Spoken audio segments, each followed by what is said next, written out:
এখন আমি রান্না করব শিং মাছ দিয়ে, উস্তা দিয়ে, আলু দিয়ে। প্রথমে আমি পেঁয়াজটা তেলে দিয়ে ভেজে নিলাম, সাথে একটু তেজপাতা দিয়েছি। এখন মশলাগুলি পানি দিয়ে গুলে সবগুলি রেখেছি। এখানে আছে আদা, এখানে আছে আদা, রসুন, ধনিয়া, জিরা, হলুদ, মরিচ এবং লবণ সব একসাথে মিশিয়ে আমি এবার পেঁয়াজের সাথে, ভাজা পেঁয়াজের সাথে অ্যাড করে দেব।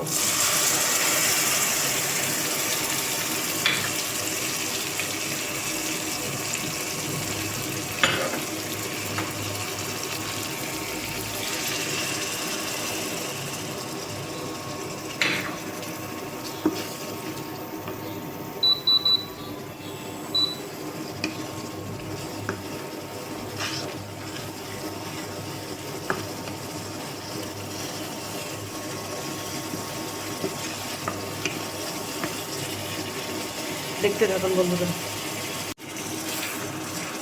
এখন আমি শিং মাছগুলি কষানো মশলার সাথে ঢেলে দেব।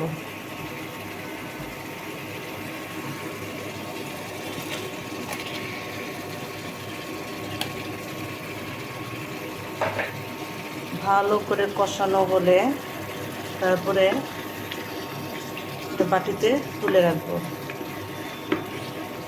তুলে রেখে পরে আমি আলু আর এই যে করলা কেটে রেখেছি এটা কষাবো। কষায় সুন্দর করে কষায় তারপরে আবার মাছটা এই তরকারির সাথে ঢেলে দেবো। আলু কষিয়ে নিয়ে আমি গরম পানি দিয়ে দিলাম। গরম পানি দেওয়ার পরে এখন একটু বলক এসেছে। এখন আমি মাছটা দিয়ে দেবো, কষানো মাছগুলি দিয়ে দেবো।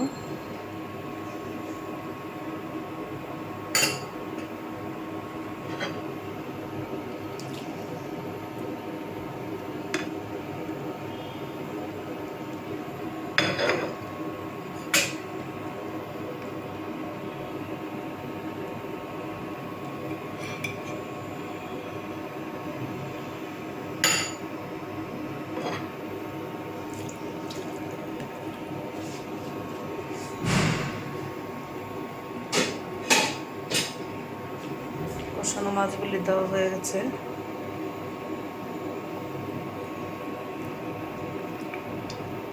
আলুও সিদ্ধ হয়ে গেছে।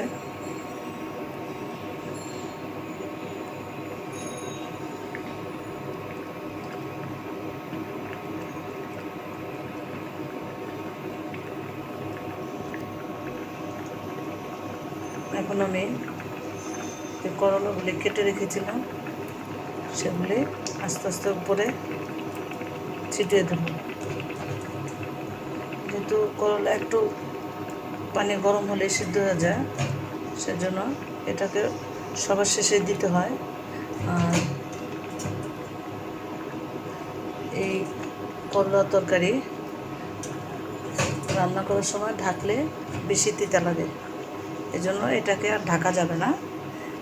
এটাকে আমি ওপেন রেখে রান্না করব।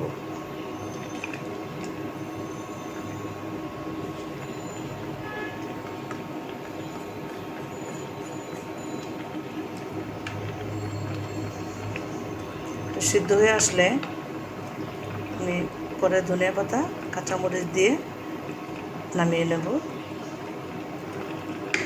ততক্ষণ পর্যন্ত বন্ধুরা আমার সাথে যোগ থাকুন।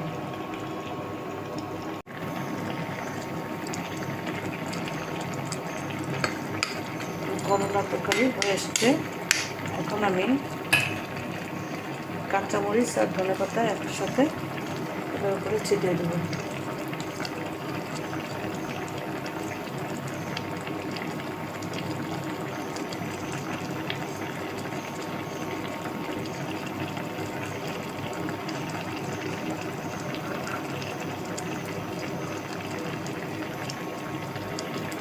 হয়ে গেল আমার করলা দিয়ে, আলু দিয়ে শিং মাছ দিয়ে ঝোল রান্না করা। ওকে বন্ধুরা, যদি ভালো লাগে লাইক শেয়ার কমেন্টস করবেন। Thank you.